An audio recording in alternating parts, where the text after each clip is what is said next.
मोक्ष मार्ग अंदर से खुलता है और हमारी सारी मेहनत ये है कि हम बाहर में कुछ बदलें। समझ में?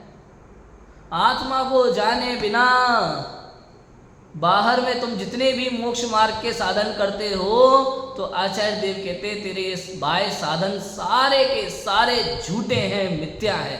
इससे मोक्ष मार्ग 1% भी खुलता।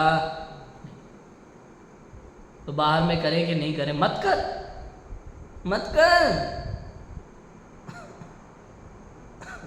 सोचो, अरे स्वाध्याय चिंतन पूर्वक जैसे जैसे तुझे समझ में आने लगेगा वस्तु का स्वरूप, वैसे वैसे तो अन्याय अनीति तेरे जीवन में छूट जाएगी।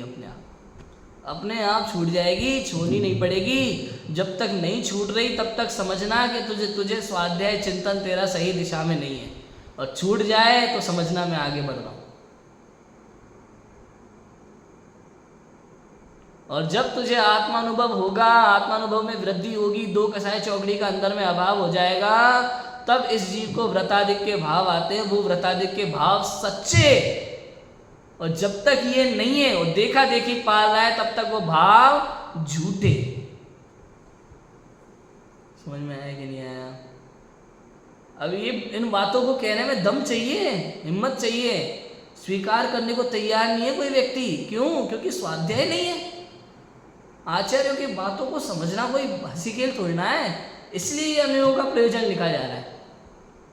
ये करुणानुयोग का प्रयोजन यही है भाई साहब, कि जो आप इस चिंता में मरे जा रहे हो कि नहीं हो रहा, नहीं हो रहा, नहीं हो रहा, तो कह रहे हैं होगा कैसे भाई?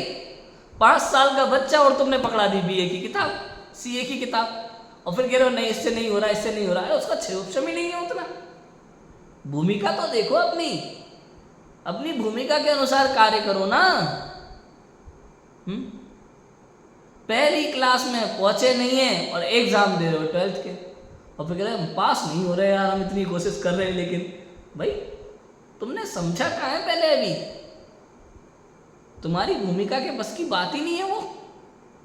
समझ में आ रहा है कि नहीं आ रहा?